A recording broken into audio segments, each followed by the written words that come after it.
Hello everyone, welcome to my Chanel BTG Gossip 24.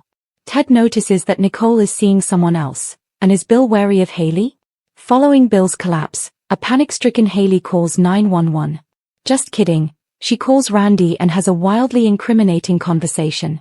Girl, you best hope Bill is dead, because if he wakes up and reveals he heard what you said.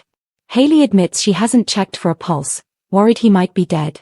He was dead the minute he met you, says Randy. He just didn't know it. Freaking out, Hayley slaps her husband back into consciousness. Now at this point, let's take a moment to acknowledge we're all very confused. Hayley seems to genuinely want to save him, and yet, she didn't call medics and, lest we forget, she's poisoning him. Bill thinks he passed out because he fasted for his blood work and hasn't eaten all day. When she leaves to get him something to eat, Bill dubs her too good to be true, and then stares at the mug he's been drinking tea out of. Bill doesn't see the smile on his wife's face when she worries about life without him, and he eventually agrees to get checked out at the hospital, only to have her talk him out of it. Meanwhile, Randy raises suspicion in Shanice by showing up at the nurse's hub looking for a friend who collapsed, but not giving a name. Kat, forgive Eva? Fat chance. Kat admits she's worried about how much Thomas works, and Danny's comments about Bill's devotion to the office don't help. Ultimately, Danny's advice is to move in and take up all the space you need. Occupy his world, let him know you're there. Asked what the deal breaker is, Kat admits she's afraid of something taking Thomas away from her. Kat admits she wishes she was more like Danny. Never, ever let your mother hear you utter those words, jokes Danny. She will banish me from your life. Danny understands how hard it was for Kat to forgive Eva, but praises her ability to recover. But if he ever does anything like that again, it's game over, warns Danny, saying she won't apologize for what she does to him. As for Eva, Kat says she's as likely to forgive that viper as Danny is to forgive Hayley. Nicole's moving on. BTG Beyond the Gates. Nicole Kale. Nicole is pleased when Kale shows up with flowers and a massage for her aching neck. They continue to be pretty adorable while getting to know one another via a faux therapy session. He explains he's a traveling orthopedic surgeon. Why traveling? Because after his wife died of a sudden heart attack years ago, he was left adrift. By the end of their chat, she's agreed to go on a date with the hunk. She walks him to the elevator where he kisses her cheek, unaware that Ted is watching. Shanice is Ms. Popularity. BTG Beyond the Gates. Shanice Derek. Shanice is adorably shy when Ashley grills her about being trapped in the elevator with Ted. The topic changes when Derek gets off the elevator, walking by using a hockey stick as a crutch. Shanice is clearly not happy with this, worried he'll hurt himself. Sure enough, he nearly falls on his face and Shanice catches him. Just like that, I'm totally here for a Derek-Shanice-Ted triangle.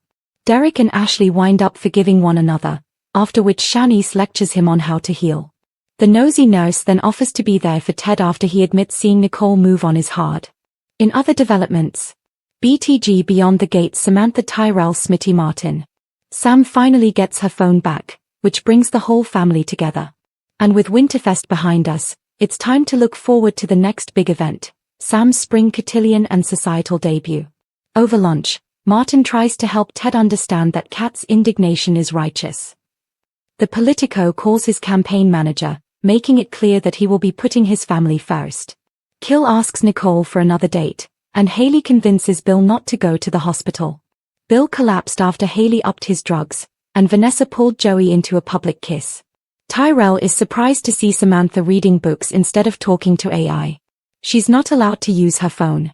He says she must really want to help June if she's using old media. Their dads come in and she tells them what wizards the librarians are. Martin hands her her phone. She feels like she just got her life back and cries. They tease each other and have a pillow fight.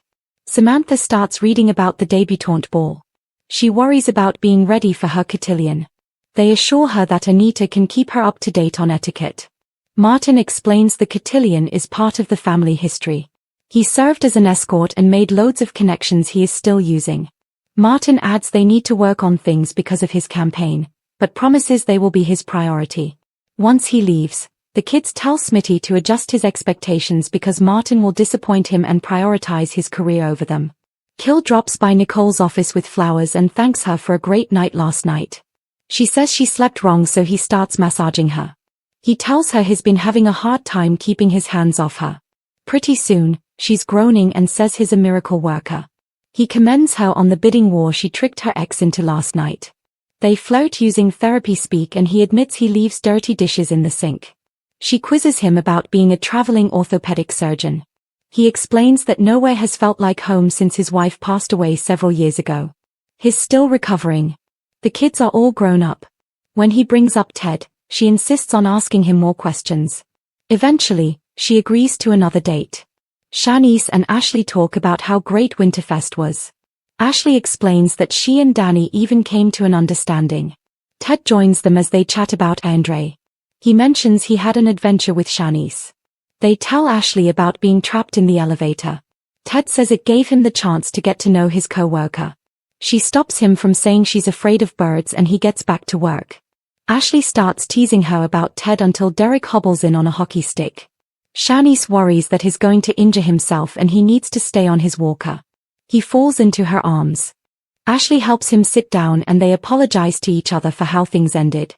Once she walks off, Shanice lectures him some more for being reckless. Ted and Martin get lunch at Orphe Jean's and talk about the feud between Kat and Eva. Martin can understand Kat feeling the way she does. He just hopes she doesn't let the past get in her way. Martin adds messing up can point the way to a new beginning. They shake hands and Ted goes back to work. Danny stops by Kat's and they look at Chelsea's latest sketches. They have tea and chat about the idea of moving in with Thomas. They wonder if he has the same priorities as his boss. Danny admits she often thought Bill would work himself into an early grave. Kat is sure that Thomas is nothing like that. He's committed to her. She's the problem. Her mom tells her she's more than enough on her own. But if she wants to live with him, she should occupy all of his space and not let anyone between them. She asks if she's reluctant because of what happened with Eva. Kat says no. She's dreamed big dreams about a life with him, but she's afraid something will take him away from her. Kat wishes she could bounce back like Danny does. Her aunt says there was nothing graceful about that. She knows she's going through a major life change and it must have taken a lot of work to forgive Thomas. But the bumps teach you what matters. If she's forgiven Thomas, will she forgive Eva? Kat won't buy the reformed Jezebel act. In Bill's office, he collapses on the floor after drinking poisoned tea. Hayley calls Randy. She doesn't want to touch him in case he's dead. That would be gross. She can't figure out if she gave him too much tea or not since she's not a barista. Randy is no help. She rubs and slaps him until he starts groaning and wakes up, confused. Once he sits up, he says everything is spinning like a trashy carny ride. He refuses to go to the hospital and is sure he just needs to eat something. She gets him some food and tells him he's irreplaceable. He agrees to get checked out by the professionals if it would make her feel better. He's surprised when she talks him out of that and reminds him he just had tests that morning. She promises to take special care of him.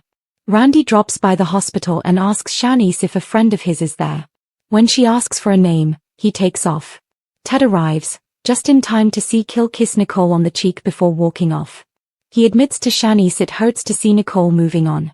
Bill, rugged and stubborn at 60, stands alone at the water's edge, clutching his side. His breathing is ragged. Behind him, distant footsteps crunch over gravel. Hayley. Bill? Bill stiffens, annoyed. He doesn't turn. Hayley, breathless from running, approaches him. She's anxious but determined. Hayley. You shouldn't be out here. You can barely stand. Bill.